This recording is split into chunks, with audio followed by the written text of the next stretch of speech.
ያዶኒን አባት የገደለችው ሄለን ናት። ምን እንዴ? ማለት ሄለን ማለት ሄለን እኛ ትጌ እንዴ? እህቴ ምን ማለትሽ ነው? አይ በጭራሽ እንደዚህ አይሆንም። ተሳስተሽ ይሆናል። አራቴ እባክሽን ተረጋጊ። እውነት ቢሆን ራሱ እኔ ማመን አልችልም። እንዴት እንደዚህ አይነት ነገር ሊፈጠር ይችላል? እሺ ተረጋጊ። ቤሩል ካየን ይጠይቅሻል ምንድን ነው ብሎ። እሱማ መስማት አለበት። ይሄ ባንቺ አቅም የሚሆን አይደለም። ይኸውልሽ ምን መሰለሽ፣ እዚህ ነገር ውስጥ የኔ ባል ማለት ቴዲም አለበት። ይኸውልሽ እኔ የምነግርሽ የመጨረሻ ደረጃ ላይ ስለሆንኩኝ ነው። ስለዚህ ተረጋጊና ስሚ። እህቴ እኔ በጣም እየፈራሁ ነው። አትፍሪ እህቴ። እስከ መቼ ነው የምንፈራው? ይኸውልሽ ሁሉንም ነገር ያስተካክሏል። ቴዲን የግዴታ መበቀል አለብኝ። ግን እኮ አግብተሽዋል። ምንም ይሁን ቴዲም እንዳደረገኝ ደግሞ የሆነ ጊዜ የምነግርሽ ይሆናል። ስለማያስፈልግሽ መሰለኝ ቤት መኖር ያቆምሽው። ዛሬ ደግሞ ደርሶ ፈላጊዎች እንዴ? የኔ ልጅ ረፊ ብዬሻለሁ። በኋላ ይቆጭሻል። ጊዜ ስጭኝና እንነጋገር። ኧረ ተይ። ምን ነው የሚቆጨኝ? ንገሪኝ እስኪ ምን ነው የሚቆጨኝ? እኔን ስታጭ በለው። አሁን እንዳለሽ ነው የሚሰማሽ? ንገሪኝ እስኪ አሁን አብረሽኝ ያለሽ ነው የሚመስልሽ? በቃ ተይኝ። ብቸኝነቴን ባሩነቴን ልመድበት። ከዚህ በፊት በጨዋታ መልክም ቢሆን ብቸኝነት እንድለምደው ነግረሽኛል አይደል? እሱ ደግሞ የገባኝ አሁን ነው። ኧረ ቆይ ማነው እንደዚህ እንድትሆኝብኝ ያደረገሽ? ኤልሹ አንቺ እኮ እንደዚህ አልነበርሽም። ምንድን ነው ያልሽው? የሁሉም ነገር ልክ አለው። እሺ አትጭቂ። ስሚ ከኔም ሆነ ከወንድሜ ህይወት ውጪልኝ። በቃ አሁን ሰላም እየሆንን ነው።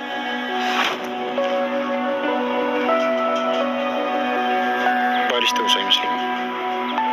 ማለቴ ባህሪውን ሳይሆን የሚሰራቸው ስራዎች ጥሩ አለ። ጥሩ እንዳልሆነ አውቃለሁ። ቤሩል እውነት ታውቂ ነበር? ታዲያ እንዴት አገባሽው ስራውን እያወቅሽ? እሱም ማብራራት አልችልም። አምኜው ስለነበር ግን በቃ እኔም ስራዬን ሳስበው በጣም እረብሻለሁ። ስለዚህ ባናወራው ይሻላል። እሺ በቃ አልፏል። ተረጋጊ እና እኔ የምፈልገውን እያንዳንዱ ነገር ልንገርሽና ታግዥኛለሽ። አታስብ፣ ሁሌም ከጎንህ ነኝ። እኔንም የምታግዘኝ ነገር አለ፣ እናወራበታለን። ኤልሹ አሁን ላይ ወይዘሮ ሄለንን አሁንስ በህይወት አለው ብለሽ ነው እንዴ የምታምኙ? ከሞትሽ እኮ በጣም ቆይተሻል በማለት እንግዲህ እናቷን ወይዘሮ ሄለንን ትመልስላታለች። ምክንያቱም አንቺ እንደሌለሽ ነው የማውቀው። ምንም እየተንከባከብሽኝ፣ ምንም ያክል ለእኔ ቦታ እየሰጠሽኝ አይደለም። ያነሳኝና ትምህርቴን እንድጀምር እያደረገኝ ደግሞ ወንድሜ ነው። በወንድሜ እንድትመጭብኝ በፍጹም አልፈልግም። አንቺ እኮ ትተሽኝ ሄደሻል።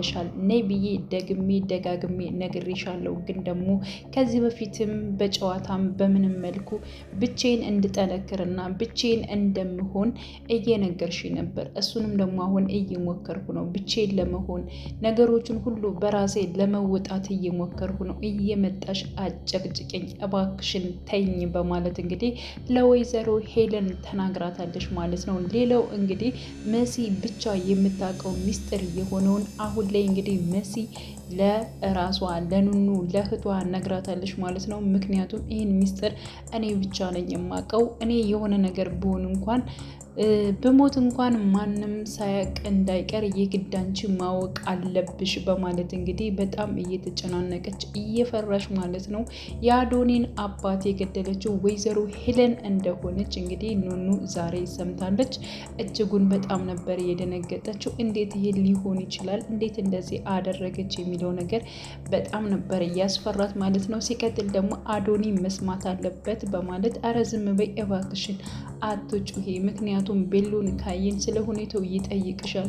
እሱማ የግድ መስማት አለበት። ይህን ነገር አንቺ ብቻሽን የምትችይው አይመስለኝም፣ እባክሽን እህቴ በማለት እንግዲህ በጣም ብዙ ነገሮችን የምታውቃቸው ሚስጥሮች እንዳሉ እንዲሁም ደግሞ ቴዲ ምን ያክል እንደጎዳትና ምን እንዳደረጋት ደግሞ እሱን ሌላ ጊዜ እነግርሻለሁ። ግን ደግሞ ይሄን ሚስጥር ለማንም እንዳትናገሪው፣ ለራስሽ ብቻ ያዥው።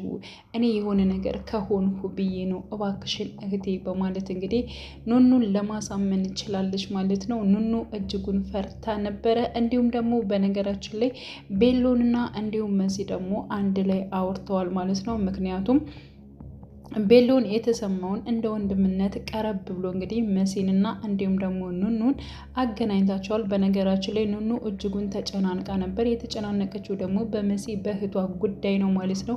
መሲን ካናገረ በኋላ ኑኑ ወዳለችበት ቦታ ነበር እያመጣት ማለት ነው። እና እህታማቾቹ ሁለታቸው እንዲያወሩ ካደረገ በኋላ እንዲሁም ደግሞ ኑኑን ከዚህ ትንሽ ራቅ በይ በማለት እንግዲህ መሲና እንዲሁም ደግሞ ቤሎን አውርተው ነበረ።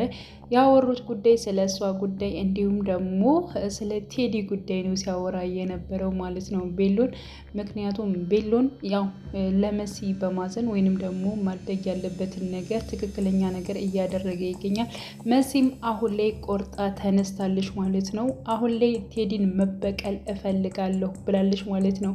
ምክንያቱም እያንዳንዱ ነገር ዋጋ ያስከፈለኝን መልሼ ዋጋ አስከፍለዋለሁ፣ በፍጹም ዝም አልልም ብላ እያንዳንዱ መረጃ አሁን ላይ ማለት ነው መሰብሰብ ጀምራለች። ምክንያቱም በሷ በበላይ ማለት ነው ያ ማለት እንግዲህ ፍቅረኛ ወይንም ደግሞ ጓደኛ እንዳለው አውቃለች። ያ ማለት እንግዲህ ሀና የቴዲ ፍቅረኛ ወይንም ደግሞ የቴዲ የወደፊት ሚስቱ እንደሆነች እርግጠኛ ሆና ስለተረዳችው ማለት ነው ቴዲ እንደሚጫወትበትና እንዲሁም ደግሞ እያንዳንዱን ነገር ማለት ነው በጣም በልህና በመጥፎ ስራው አሁንም እዚህ ውስጥ እንደተወዘፈ እንደሆነ ማለት ነው እያንዳንዱ ደርሳበታለች። ስለዚህ ማስመሰል በጣም ይችልበታል። ስለዚህ እኔም እንደሱ ማስመሰል እችላለሁኝ፣ ነገሮቹን ሳያውቁብኝ አንዳንድ የሱን መረጃዎችን መያዝ አለብኝ ብላ እንግዲህ ወስናለች። ስለዚህ ቤሎንም ለማናገር ነው የመጣችው ማለት ነው። ምክንያቱም እያንዳንዱን ነገር ለሱ መንገር አለብኝ ብላ ነበር ከቤት ራሱ የወጣችው ማለት ነው።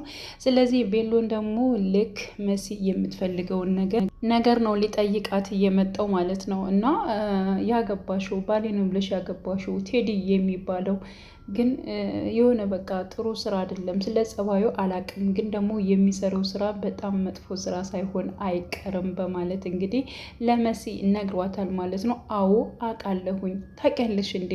እንዴት እያወቅሽ እንደዚህ አይነት ውስጥ ትገቢያለሽ መሲ? በማለት እንግዲህ ያው ቤሎን ጠይቋት ነበረ። ግን ደግሞ መሲ እኔ በፍጹም አላቅም ነበር፣ ከገባው በኋላ ነው ያወቅኩት እና በጣም ማስመሰልና ነገሮቹን ማድበስበስ በጣም ይችልበታል በማለት ስለ ጸባዩና ስለ መጥፎ ነገሩም እሷም እንደምታውቅ እንግዲህ በእርግጠኝነት ተናግራለች ማለት ነው። ስለዚህ እኔና አንቺ መግባባት መቻል አለብን። እያንዳንዱን ነገር ለምጠይቅሽ ጥያቄዎች መልስ ትሰጭኛለሽ፣ እኔም አግዝሻለሁ፣ አንቺም ታግዥኛለሽ በማለት እንግዲህ መሲን ጠይቋታል። መሲም ፈቃደኛ ሆናለች።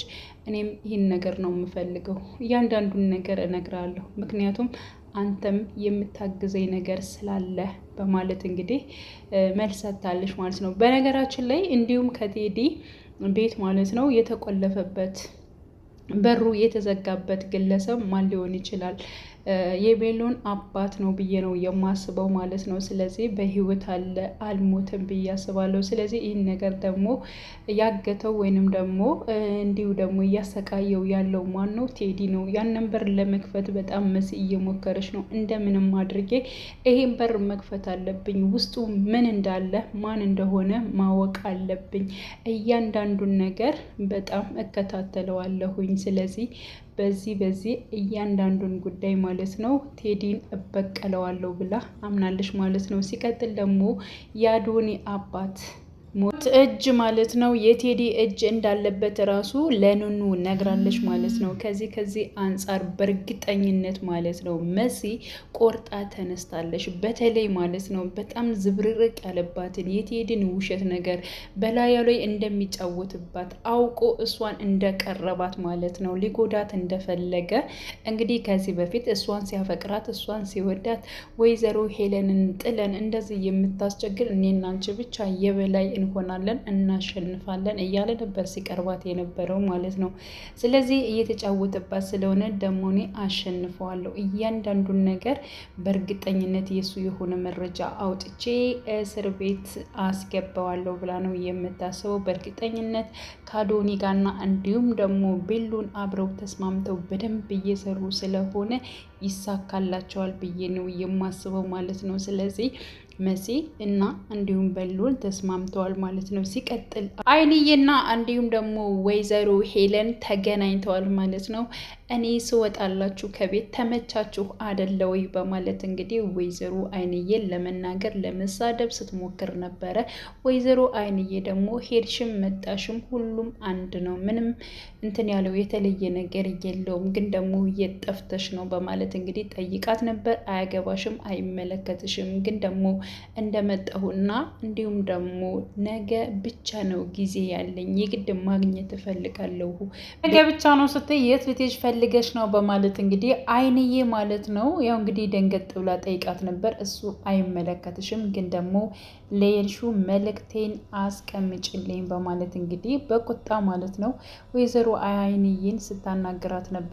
አይንዬም ከሄደች በኋላ ምን ነክቷት ነው እንደዚህ የሆነችው በማለት እንግዲህ ለራሷም ግራ ገብቷታል ማለት ነው። እና ያው እንግዲህ ኤልሹን በስተመጨረሻም አግኝታት ነበረ ወይዘሮ ሄለን። ያው እንግዲህ እጅጉን በጣም ነበረ ኤልሹም የመለሰችላት። ምክንያቱም እንግዲህ ብቸኝነቱን ከመጀመሪያውም እንደዚሁ ልመጂው ብለሽ ነበረ፣ ስለዚህ ብቸኝነት ይሻለኛል፣ ተይኝ በማለት እንግዲህ በማስጠንቀቂያ ነው ተናገረቻት። ሲቀጥል ደግሞ ያው ቅድም እንዳልኳችሁ ልክ ቤሎንንም ወንድሟን ማለት ነው ምንም አይነት ነገር እንዳትናገርባት ራሱ ለወንድሟ ራሱ ለቤሎን መከታ ስትቆም ነበረ ማለት ነው።